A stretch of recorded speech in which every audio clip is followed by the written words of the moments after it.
ఈ state level workshop Jal Jeevan mission ఇంప్లిమెంటేషన్కి సంబంధించి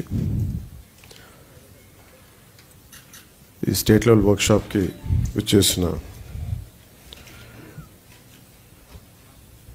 26 జిల్లాల నుంచి వచ్చిన సూపరింటెండెంట్ ఇంజనీర్స్కి, ఎగ్జిక్యూటివ్ ఇంజనీర్స్కి, అలాగే ఇక్కడికి వచ్చిన మీడియా సన్నిహితులకి నా హృదయపూర్వక నమస్కారాలు. వేదిక పైన నాతో పాటు ఆసీనులైన శ్రీ శశిభూషణ్ గారు, principal secretary, Panchayati Raj rural development, rural water supply వారికి, శ్రీ కృష్ణతేజ గారికి, commissioner Panchayati Raj and rural development, Sanjeev Reddy గారికి, engineer in chief rural water supply, Venkateswara Rao గారికి, engineer in chief water resources, అలాగే హరిప్రసాద్ గారికి, గౌరవ ఎమ్మెల్సీ శాసనమండలి సభ్యులకి నా హృదయపూర్వక నమస్కారాలు. ఈ జల్ జీవన్ మిషన్ ఈ రోజున ఒక 2019 ఆగస్టులో ప్రారంభమైంది. 2024కి దీన్ని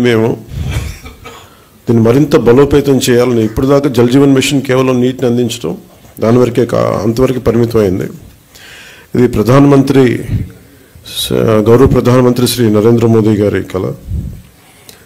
ఇది కనీసం రోజుకి ఒక 55 లీటర్ల నీళ్లు సగటున మనిషికి ఇవ్వాలి అని, అది కూడా పరిశుభ్రమైన నీరు ఇవ్వాలి అనేది అల్టిమేట్ గోల్. ఏంటంటే జల్ జీవన్ మిషన్కి సంబంధించి నిరంతరం నీటి సరఫరా ఉండాలి ప్రతి ఒక్కరికి అనేది ఆకాంక్ష, ఆశయం. దాంట్లో కనీసం ముందస్తుగా కనీసం 55 లీటర్లు కనీసం ఇవ్వాలి అనేది ఆకాంక్షతోటి స్టార్ట్ అయింది. ఇప్పుడు ఈ అమృతధార, ఈ వర్క్షాప్ని ఎందుకు అమృతధార అని పెట్టాము Jal Jeevan mission revamp programme కింద అనుకుంటే, ఒకటి ఉన్న నీటి వనరులని బలోపేతం చేయటం, అలాగే maintenance of existing schemes, already ఉన్న వాటర్ స్కీమ్స్ అన్నిటినీ వాటి మెయింటెనెన్స్ ఎలా ఉన్నాయి ఏంటి అనేది, అలాగే వాటర్ కన్జర్వేషన్ కూడా ఎంత కీలకమో. దీన్ని జల్ జీవన్ మిషన్లో లేదు, కానీ ఇది మనం తీసుకున్న తర్వాత, కొత్త ప్రభుత్వం ఎన్డీఏ ప్రభుత్వం వచ్చిన తర్వాత మనం తీసుకునేవి వాటర్ కన్జర్వేషన్ కూడా చాలా కీలకమైంది. అలాగే ట్రైనింగ్ అండ్ కెపాసిటీ, ఒకటికి ఉద్యోగస్తులకే కాకుండా ప్రజలను కూడా దీంట్లో భాగస్వామ్యం చేయాలనేది ఒకటి. అలాగే దీంట్లో ఈ ఐటీ సిస్టమ్స్ ద్వారా దీన్ని మనం స్ట్రీమ్లైన్ ఆపరేట్ చేసే విధానం, అలాగే గ్రీవెన్స్ రిడ్రెసల్, ఏవైతే నీటి సరఫరాలు ఇబ్బందులు ఏమున్నాయో రిపీటెడ్గా వచ్చే అవుట్ ఆఫ్ మెయింటెనెన్స్, వాటికి కూడా ఒక విధి విధానాలను రూపొందించడం, అది దీనికి సంబంధించి ఈ అమృతధార సంబంధించి. ఒకసారి చెప్పుకున్న మనం రిపీటెడ్గా ఉంటుందని, కానీ కనీసం ఒక్కరోజు 1 గంట నీళ్లు తాగకపోయినా, 1 పూట నీళ్లు తాగకపోయినా దాని కష్టం ఎంత ఉంటుందో మనందరికీ తెలిసిందే. ఏకాదశి వ్రతాలు కానీ ఏదైనా సరే పొద్దున్నుంచి సాయంత్రం వరకు నీళ్లు తాగకుండా రకరకాల మనం ఈ రిలీజియస్ థింగ్ మనం ఈ పండుగల్లో అప్పుడు ప్రత్యేక పర్వదినాలు అప్పుడు చేసేవి, కానీ అప్పుడు కానీ మన నీటి విలువ తెలియదు. నీటి దొరకనప్పుడే మన నీటి విలువ తెలుస్తుంది. నాకు ప్రత్యేకించి నేను పిఆర్ మినిస్ట్రీ తీసుకున్న తర్వాత వాటర్ కన్జర్వేషన్ ఒకటి, నీటిని సరఫరా చేయటం ఒకటి, ఇవన్నీ నాకు చాలా ప్రత్యేకమైనవి, ఇష్టం నాకు. అంటే చాలా సందర్భాల్లో నేను చెప్పింది ఏంటంటే, నా అనుభవాలు పంచుకున్నది. ఒకసారి యూఎస్లో కూడా హార్వర్డ్ యూనివర్సిటీకి వెళ్ళినప్పుడు కూడా అక్కడ స్పీచ్ ఇస్తూ ఉంటే ఒక కీనోట్ అడ్రస్లో అక్కడ నేను చెప్పింది, ఒక ఆదిలాబాద్లో ఒక తాండాలో జరిగిన సంఘటన ఒకటి చెప్పాను. చాలాసార్లు పొలిటికల్గా మేము వెళ్తున్నప్పుడు చాలా ఆకాశంత ప్రామిసులు చేస్తూ ఉంటాం, ఆకాశాన్ని తీసుకొచ్చి పందిరేస్తూ ఉంటాం, ఇవన్నీ చేస్తూ ఉంటాయి. కానీ ఇలాంటి సందర్భంలో 2008లో ఆదిలాబాద్లోని ఒక తాండాలో పాపం 3-4 తాండాలకు కలిపి ఒకటే బోర్ పాయింట్, అది అందరూ వచ్చి అక్కడి నుంచి పట్టుకునేవాళ్ళు. ఒక కళ్ళు లేని కనుగుడ్లు కూడా లేవు పెద్ద ఆవిడ వచ్చి అడిగింది, నా దగ్గరికి వచ్చి మరాఠీకి అంటే మరాఠీ యాక్సెంట్లో ఉన్న తెలుగులో ఆవిడ అడిగింది నన్ను నీళ్ళు ఇప్పించమని. ఇంకేం అడగల. అంటే నీరు ఎంత కీలకమైందంటే మనం ఒక భీష్మేకాదశి రోజున 24 గంటలు నీళ్లు తాకపోతే ఎంత దారుణంగా ఉంటుందో నిజంగా కష్టం పాటించే వాళ్ళకి తెలుసు, వ్రతాలు పాటించే వాళ్ళకి, కానీ దొరకని వాళ్ళకి. సో ఇది అనేక మంది చాలామంది నలిగి బాధలను అర్థం చేసుకుని దానికి ఒక పరిష్కార మార్గం, చాలామంది శ్రమ ఎప్పటికప్పుడు చేసుకుంటూ వచ్చారు. నేను రివ్యూ చేసిన తర్వాత పంచాయతీరాజ్ శాఖ రివ్యూస్లో జేజేఎంది చాలా కీలకంగా అనిపించింది. చాలా ఉన్నతమైన ఆశయంతో మొదలుపెట్టింది, ఎందుకు మనం దీన్ని ముందుకు తీసుకెళ్ళలేకపోయాం అనేది చాలా లోతుగా ఒకసారి అధ్యయనం చేస్తే అసలు 2019లో కేరళ మనకి కేంద్ర ప్రభుత్వం దీనిని ప్రతి రాష్ట్రాలకి మీకు ఎంతెంత అవసరాలు ఉన్నాయని, మీ నీటి అవసరాలకి ఈ సగటు పర్ క్యాపిటల్ కన్సంప్షన్ ఎంత ఉంటుంది, దానికి ఎంత కావాలి మీకు డబ్బులను అడిగితే ఉత్తరప్రదేశ్ 1.5 లక్షన్నర కోట్లు అడిగింది, మధ్యప్రదేశ్ 83,000 కోట్లు అడిగింది, గుజరాత్ 32,000 కోట్లు అడిగింది, కేరళ 45,000 కోట్లు అడిగింది. వీటన్నిటిలో కూడా మీరు కేరళని తీసుకుంటే మనకంటే చాలా చాలా చిన్న రాష్ట్రం, మనలో 4వ భాగం ఉంటుందేమో, 3వ భాగం కానీ. అలాంటి కేరళ 45,000 కోట్లు అడిగితే గత ప్రభుత్వం జల్ జీవన్ మిషన్కి వాళ్ళు అడిగింది 26,000 కోట్లు మాత్రం అడిగారు. 26,000 కోట్ల, ఇంకా ప్రిసైజ్గా చెప్పాలంటే 26,000 కోట్ల 823 26.8.23 crores 0.94 ఎగ్జాక్ట్గా అడిగింది. కానీ వాళ్ళు మంజూరు చేసింది 4,787.10 కోట్లు. ఇది కూడా దేనికి అంటే వీళ్ళు పూర్తిగా డబ్బులు ఇవ్వలేకపోయారు, స్టేట్ షేర్ ఇవ్వలేదు వీళ్ళు. దానివల్ల మనం పూర్తిగా అవైల్ చేసుకోలేకపోయాం, సద్వినియోగం చేసుకోలేకపోయాం. దాంట్లో కూడా మీరు వెళ్ళి చూస్తే బేసిక్గా జల్ జీవన్ మిషన్ మన కేంద్ర ప్రభుత్వం, మనం సిఆర్ పాటిల్ గారి దగ్గరికి వెళ్ళి నేను మాట్లాడితే వాళ్ళందరూ అడిగిందంటే మీ గత ప్రభుత్వం మీరు చేసినవి అన్నీ చాలా అబ్సర్డ్గా ఉన్నాయి, మేము అడిగింది ఏంటంటే పర్మనెంట్ అంటే ఒక సస్టైనబుల్ వాటర్ సోర్స్ నుంచి రావాలి. అంటే బేసిక్గా వాళ్ళు అడుగుతుంది ఏంటంటే మీకు రిజర్వాయర్ నుంచి నీళ్లు తీసుకుంటేనే ఇది ఇస్తుంది, మీరు పైప్ లైన్కి మేము ఇవ్వం, మీరు రిజర్వాయర్ నుంచి తీసుకొని మీరు అది ప్రజలకు ఇవ్వాలి, అంతేగాని గ్రౌండ్ వాటర్ నుంచి కాదు ఇదని చెప్తే.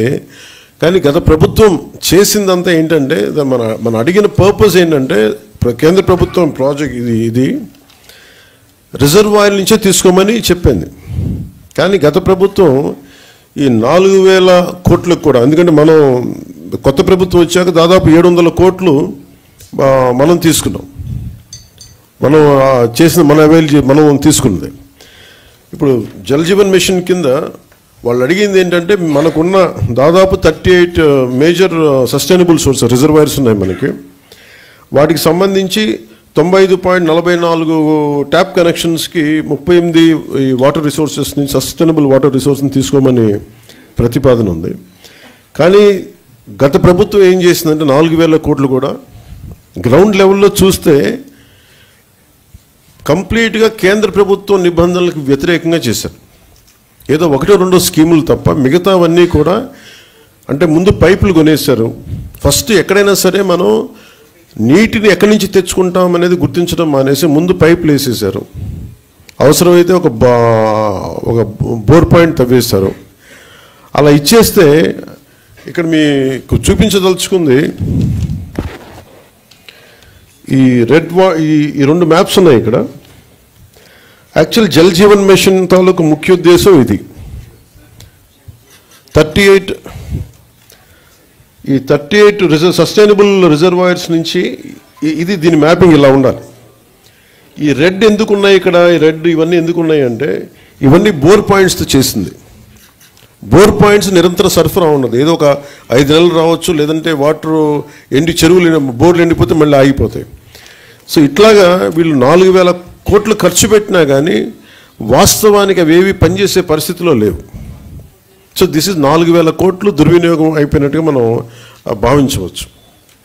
సో అందుకని మళ్ళీ తిరిగి కొత్త ప్రభుత్వం వచ్చాక గౌరవ ముఖ్యమంత్రి శ్రీ నారా చంద్రబాబు గారి ఆధ్వర్యంలో, ఆయన నాయకత్వంలో ఆయన మాకు చెప్పిన ప్రమాణాలు కానీ ఆదేశాలు కానీ మేము ఈ సస్టైనబుల్ వాటర్ సోర్స్ని ఎంత బలోపేతంగా ముందుకు తీసుకెళ్ళాలి, అలాగే ఎలాగ దీన్ని ఈ కన్జర్వేషన్ ఒక దీన్ని భాగం చేయాలి, దీంట్లో వీటన్నిటిలో మేము ముందుకెళ్తాం. మొన్న నేను సిఆర్ పాటిల్ గారి దగ్గరికి కూడా నేను వెళ్ళినప్పుడు కేరళ 45,000 కోట్లు అడిగింది.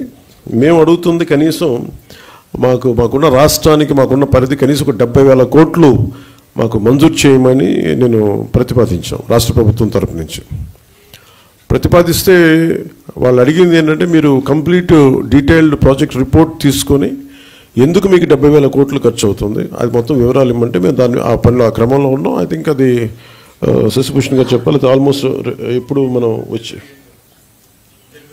జనవరి నెలాఖరికి కంప్లీట్ డిపిఆర్ తీసుకొని జలశక్తి మినిస్టర్ గారికి దీన్ని ప్రతిపాదన పంపిస్తాం.